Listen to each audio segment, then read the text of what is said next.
Okay, hi there, I'm Nicole Gugliotti. I'm the technician in the art studio here at South Puget Sound Community College. Today I'm going to be showing you how to change the elements in your Skut kiln.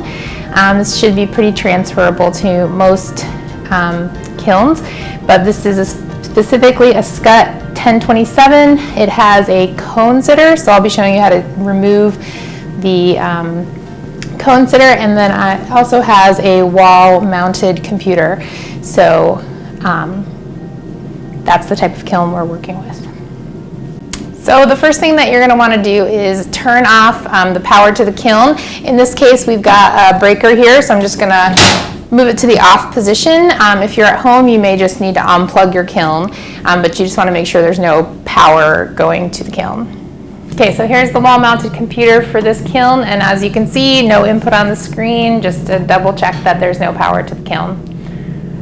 Alright, so these are the tools you'll need for this project. You're going to want your elements. I recommend taking them out one at a time. Some are for the top or bottom and some are for the middle, and you don't want to get them mixed up. They are different gauges, but this is just a good way to not run into a problem. That will come with some accessories. You'll need a good pair of side cutters for the actual element wire. You'll need a Phillips head screwdriver, needle nose pliers, crimpers, wire strippers, a marker, and some tape. Okay, so I've already kind of loosened this up, but basically you're going to first want to remove the cone sitter. This plate is going to be held by two screws right here. I've got a little yogurt container down there holding my screws, so I've just loosened those up. I'm removing the plate. Whoops. The actual cone sitter, again, I've already loosened it, but it's going to be anchored by these two screws here, so I'm going to remove those.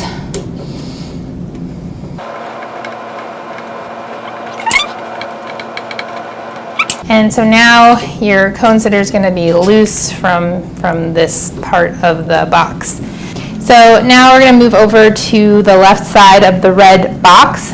In this case, because we've got a cone sitter and we have a manual kiln, we've got these three sections. In other kilns, it might be one red box. Either way, you're going to pretty much, once you've removed the cone sitter anchor screws, you're going to remove these side screws, which again I've already loosened up.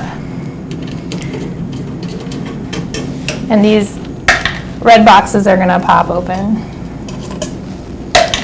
And so now you can see what we've got going on inside.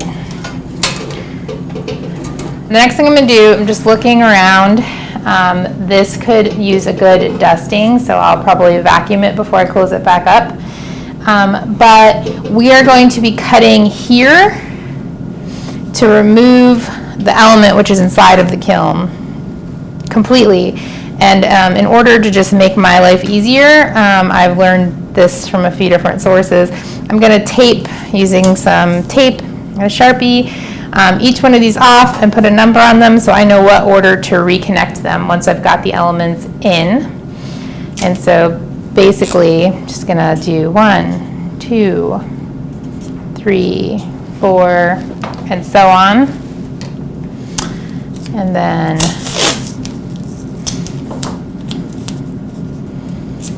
tape them off. 1, 2, 3, 4. Okay, so then the next thing I'm going to do is I'm going to disconnect the element itself from the feeder wire that is going to the switch. In a Skut with a computer, the element wire, or the feeder wire, would be going to the relay. So I'm going to remove that. I've just got a pair of wire cutters, and I'm just going to come in really close to this connector, and I'm just going to snip.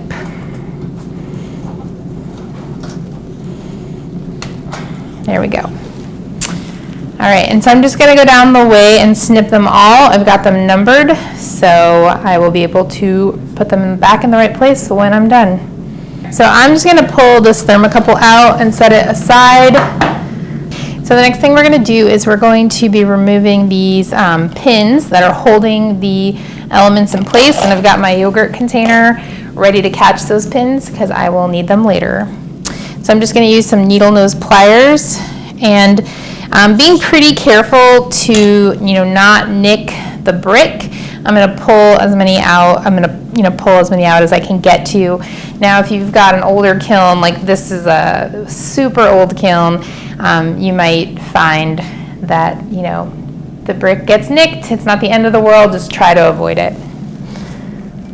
So most likely you're going to find pins in each corner, and you might find some here and there holding them in place. So just try to pull as many out as you can, and then we'll loosen up the elements. You might find they start to pop out as you're pulling the pins, and that's great because that is our ultimate goal, to get the elements all the way out. So as I was pulling out the pins, some of the element came loose, and so I'm going to just gently nudge it out. I will go back to that area though. And again, just gently let it fall into the bottom of the kiln. So now I'm heading back to where our elements connect to the feeder wires.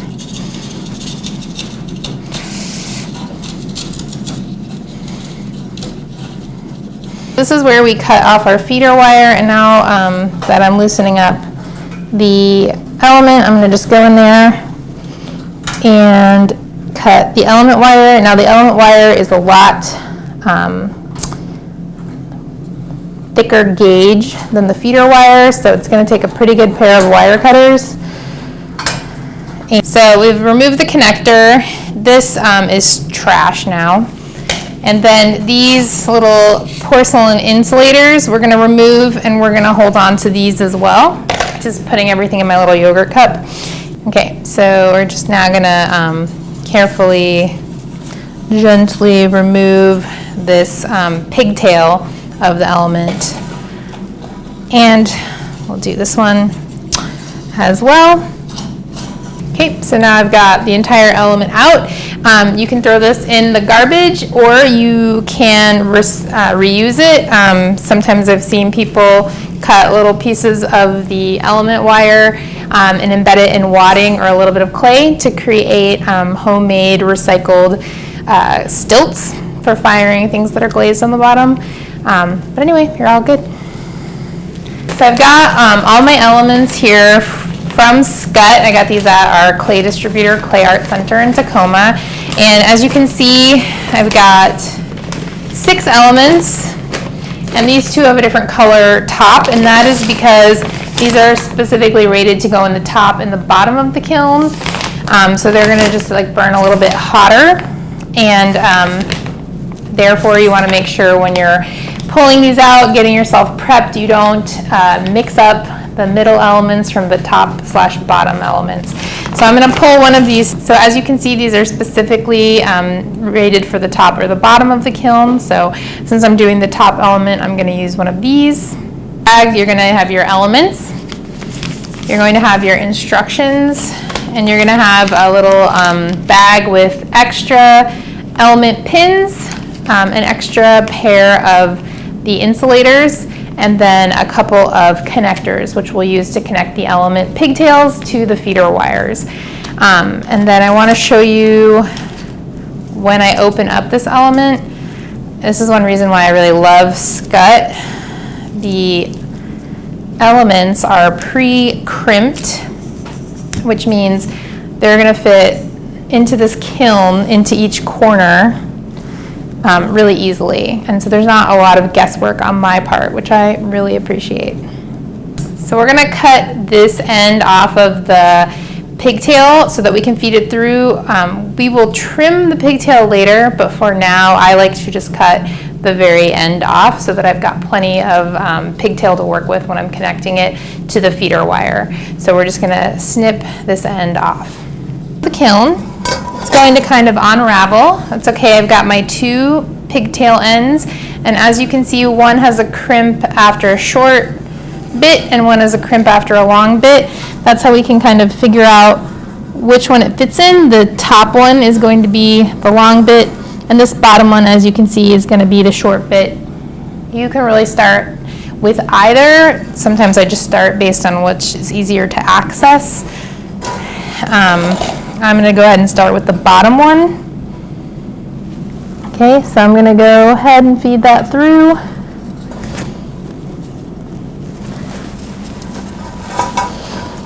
Here we go.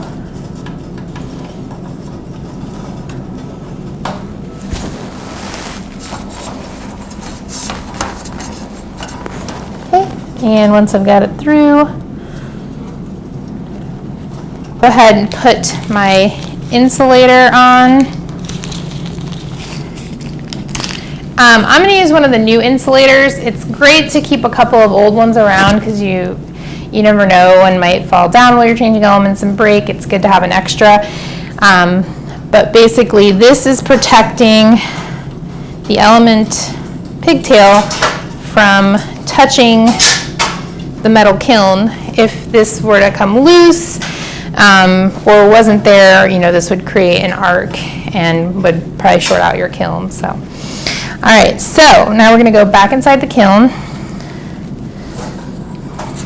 We've got this sort of firmly placed in the channel, and as you can see, that first crimp is going to line up really well, and kind of trying to keep the crimps in the corners as best you can. And again, just gently placing it in the channel. We're going to feed this one through as well. Get it really firmly in there. We're going to add our insulator. So I just have my insulator in there, and I just make sure that they're both crossing over both pieces of this sheet metal that's protecting the brick so that we don't have any arcs. Make sure that it's nice and firmly pulled out. Okay, we're going to come back to this in just a moment, but I'm going back inside the kiln to secure the elements in the channels. Okay, out of the kiln so that it's a little more clear, but basically you'll have your element sitting in the channel, and as you go to pin it, you're going to want to tuck it into this bottom part of the channel. Yep. And that's because over time, as it heats and it cools, it's going to come to sit there anyway, so that's going to just be the best place to pin it. And so when you pin it, you'll have your pin between your pliers, and you're going to want to go kind of between two and then over that bottom coil, and you're going to push back into the brick like this, sort of pinning that bottom part of the coil in place. Folks usually like to start in the corners, and then if need be, you can place a few more around as needed.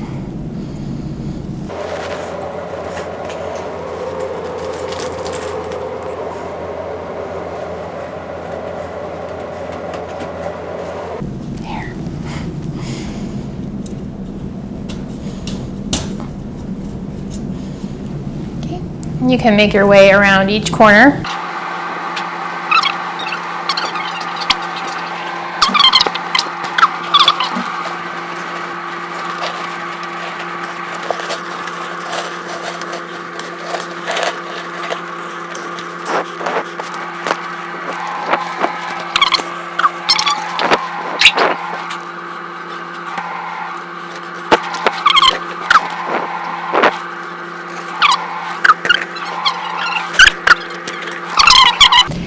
So we're in the home stretch. We're now going to connect the pigtail to the feeder wire using the connector that came with our elements, or the pair of connectors. So the first thing we want to do is prepare our pigtail and our feeder wire. And the way that we're going to do that is we're going to trim our pigtail. Now remember, at the beginning I said I like to leave it as long as possible. Every kiln's a little bit different, and so I'd just rather have more than not enough. But we basically only need enough to get to the end of this half of the connector. Okay, so we need about that much. So going to just eyeball it, and then I'm going to go in and cut it. Slide our connector on. That looks like it's about perfect. We're going to use our crimpers, the large size, and we're going to crimp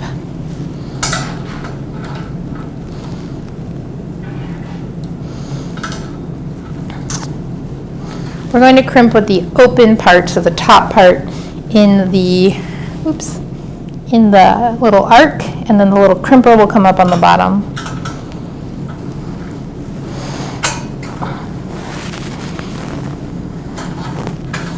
And then we want to make sure it's really nice and secure. You should not be able to pull it off. Okay, now let's get our feeder wire ready. We want to make sure we've got feeder wire number 1.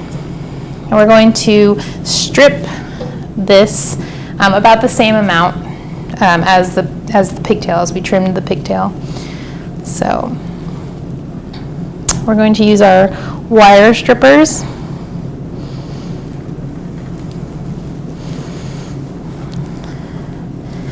So our feeder wires, they're actually going to get a little shorter every time we change the elements. So I like to just, to not do a lot of extra. I try to start kind of small, and you can always strip a little more if you need to. Okay, number 10, and looks like I need just a little more stripped. We're going to close them and turn them, and there you go. We've got some nice clean wire. Now I like to just kind of give it a little twist to make sure it's kind of staying together, and just check. Okay, looks like it's coming right up to that middle section of our connector. So again, we're going to put the top of the connector in the little arc. We're going to have the nub of the crimper in the bottom part. And the easy way to remember that is basically you don't want that nub to come up and split open that top part. Okay, so we're going to crimp, and again we're going to make sure it's nice and thick, and if it's not, then we're going to slide it back in.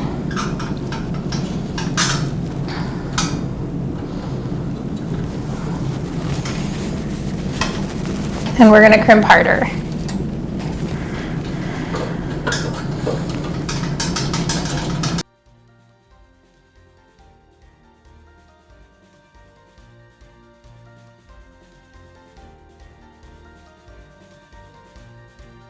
Alright, so we've got the kiln all buttoned up.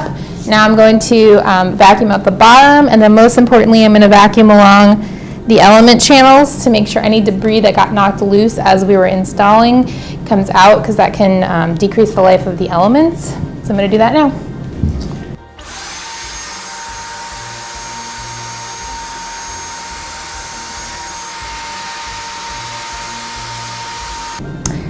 Okay, so we're all done. One thing to note is a way to make this a little more accessible is you can actually, on most kilns, take the sections apart, take the lid off, move it to a table, and change the elements there. This kiln is pretty old and has had a good life, so I find it more convenient just to do everything inside the kiln, but that is one option to make it more accessible. So I hope that made changing the elements a little less mysterious, and good luck changing the elements in your kiln.